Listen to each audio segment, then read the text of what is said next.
salut jeunes guerriers, bienvenue dans cette nouvelle vidéo du guerrier ectomorphe.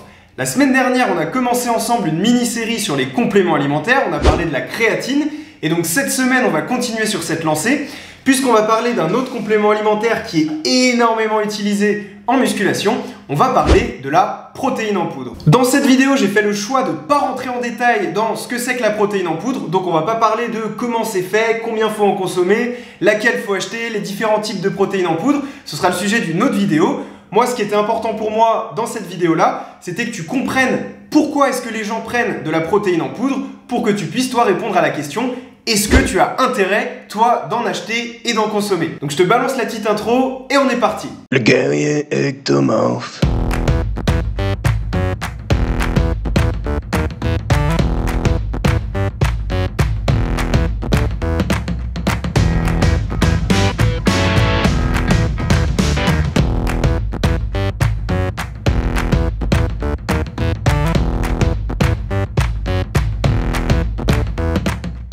Donc, la protéine en poudre, un grand sujet en musculation. On va commencer avec une petite question. Je vais te demander, quand je te dis protéine en poudre, à quoi, toi, ça te fait penser? Tac, tac, petit temps de réponse. Je suis persuadé que là, instantanément, spontanément dans ta tête, tu as soit associé ça à un gros bodybuilder comme lui, ou à un énorme pot bien flashy comme lui. En vrai, tout ça, c'est normal, c'est un petit peu la croyance populaire, c'est le marketing d'aujourd'hui qui veut ça, puisqu'il faut vendre de la protéine. Il faut mettre dans la tête des gens que protéine en poudre égale muscle. Le résultat de ça, c'est que du coup, ça crée un petit peu deux catégories d'individus. Il y a les premiers qui vont se dire la protéine en poudre, c'est un attrape-couillon, c'est quelque chose de mauvais pour la santé et de tabou, il ne faut pas en prendre. Ce gars-là, ça va être le gars quand tu vas commencer la musculation et que tu vas prendre des protéines en poudre, qui va te regarder et qui va te faire « Ah, tu prends des prods toi? Tu veux gonfler, non? Ah, des protéines en poudre, hein? C'est ça le secret, hein? T'as envie de devenir musclé, toi, non? » Ce gars-là, je suis sûr que tu sais très bien de quoi je parle, et ce type, de son air un petit peu moqueur, un petit peu jugeur, c'est juste un gros con. Tout simplement, il ne sait pas de quoi il parle. L'autre gars, qui est pas plus intelligent, c'est le gars qui va se mettre à prendre de la protéine en poudre en allant un petit peu à la salle sans savoir trop ce qu'il va faire, en se disant, si je prends de la protéine en poudre et que je m'entraîne un petit peu, c'est gagné. Je vais devenir archi solide, un vrai guerrier, les muscles sont à moi. Donc à ton avis, quel est le pire entre ces deux types? En vrai, je vais pas laisser planer le doute, ces deux personnes-là sont bêtes, tout simplement parce que la protéine, c'est ni plus ni moins qu'un steak haché. C'est ni plus ni moins que de la protéine. Quand tu vas prendre de la protéine en poudre, c'est comme si tu allais manger du poulet ou un steak ou un œuf. Il n'y a rien de magique, il n'y a rien de mystique, c'est pas de la poudre de perlimpinpin. Tu vas pas en prenant un steak tous les jours, prendre du muscle, et c'est pareil avec la protéine, c'est pas parce que tu vas prendre de la protéine en poudre tous les jours que tu vas prendre du muscle, ça n'a rien à voir. Donc maintenant que le contexte est placé, que je t'ai retiré de la tête que c'était un truc mystique, que ça allait te faire prendre du muscle, que c'était un produit dopant, on va pouvoir rentrer un petit peu dans les détails pour savoir quelle est vraiment son utilité et qui a intérêt à en consommer. On va pour ça prendre deux exemples et on va commencer avec l'exemple de Maxime, 1m80 pour 60 kg, Maxime veut prendre du poids, veut prendre du muscle parce qu'il se trouve trop fin et il va donc commencer une prise de masse. Donc Maxime, il se renseigne un petit peu sur le sujet, il comprend que pour réussir sa prise de masse, il va devoir respecter les trois grandes règles, c'est-à-dire manger plus de calories que les calories que son corps ne consomme, il sait qu'il va devoir s'entraîner suffisamment pour solliciter ses muscles et il sait qu'il va devoir consommer suffisamment de protéines pour que son corps répare bien ses muscles et pour prendre en volume musculaire. Donc Maxime fait son petit calcul pour savoir combien de calories il va devoir consommer, il fait son poids x 34 plus 500,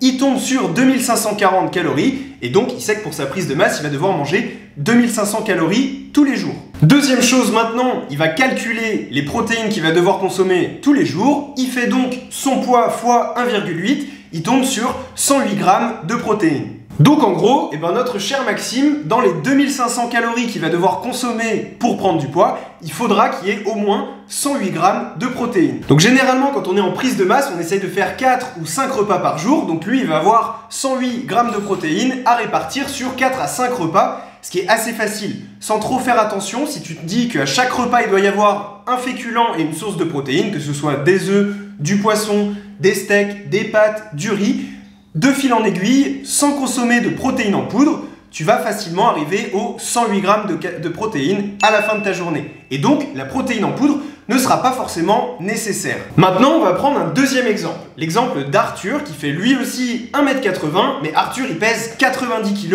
et il veut perdre du poids. Donc pareil, Arthur il se renseigne, il se rend compte que pour perdre du poids, il faut qu'il respecte 3 grandes règles.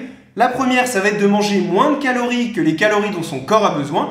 La deuxième, ça va être de s'entraîner difficilement. Et la troisième, ça va être de consommer suffisamment de protéines. Quand on cherche à perdre du poids tout en gardant sa masse musculaire ou tout en devenant moins flasque, plus musclé, les 3 paramètres vont être tout aussi importants. Il faudra manger moins de calories pour perdre du poids, mais ce sera très important de s'entraîner difficilement et de consommer suffisamment de protéines pour ne pas perdre les muscles qu'on a déjà en perdant du poids. Donc Arthur, il fait le petit calcul, il fait 34 fois son poids et il enlève 500 calories, il tombe sur 2560 calories pour perdre du poids. Tu noteras que Maxime a 2540 calories, il prend du poids, alors que Arthur a 2060 calories, donc plus que Maxime, il va perdre du poids parce qu'il est beaucoup plus lourd de base et que donc son corps a besoin de plus d'énergie pour fonctionner. Et la grande différence, c'est que Arthur, il calcule son poids en protéines, donc il fait 1,8 fois 90 kg et il tombe sur 162 grammes de protéines. Donc Arthur, il va devoir consommer 2560 calories pour 162 grammes de protéines. Donc quasiment autant de calories que Maxime, mais beaucoup plus de protéines. Du coup, si Arthur, il mange normalement, il risque d'avoir pas assez de protéines pour déjà trop de calories. Il va exploser son compteur de calories sans avoir réussi à atteindre son quota de protéines. Et c'est dans ce moment-là que la protéine en poudre va être très intéressante parce que la protéine en poudre, elle contient beaucoup de protéines et très peu de calories pour le taux de protéines. Pour te donner un exemple, le poulet, ça va être, on va dire, 20 grammes de protéines pour 150 calories, alors que la protéine en poudre, on va plutôt tourner autour de 80 grammes de protéines pour 350 calories. Donc si tu le mets sur les mêmes ratios, le poulet, ça va faire 600 calories pour ces 80 grammes de protéines, alors que la protéine, on est à 350, donc presque le double. Donc en gros, là où j'essaye de t'amener, ce que j'essaie de te faire comprendre, c'est que en prise de masse, étant donné que tu es amené à manger plus de calories, plus de repas, plus de bouffe en termes général, tu vas assez naturellement manger suffisamment de protéines sans consommer de protéines en poudre, alors que quand tu cherches à perdre du poids, que tu cherches à faire un dégraissage, etc., et là, la protéine en poudre va être presque 100% nécessaire pour réussir à atteindre ton quota de protéines sans pour autant exploser tes calories. Alors là, attention, je ne suis pas en train de te dire que la protéine en poudre n'est pas utile en prise de masse, je te dis juste qu'on peut l'éviter. Moi, personnellement, je consomme de la protéine en poudre quand je suis en prise de masse, même si je pourrais, via mes repas, avoir suffisamment de protéines, tout simplement parce que pour moi, c'est assez difficile d'avoir 4 à 5 repas avec du riz, des pâtes et de la viande dans ma journée. Généralement, je fais 3 gros repas, donc 3 repas normaux au petit déjeuner, au dîner. Ensuite, je vais faire une collation et je vais me faire un gainer. Donc un gainer, c'est un repas sous forme liquide.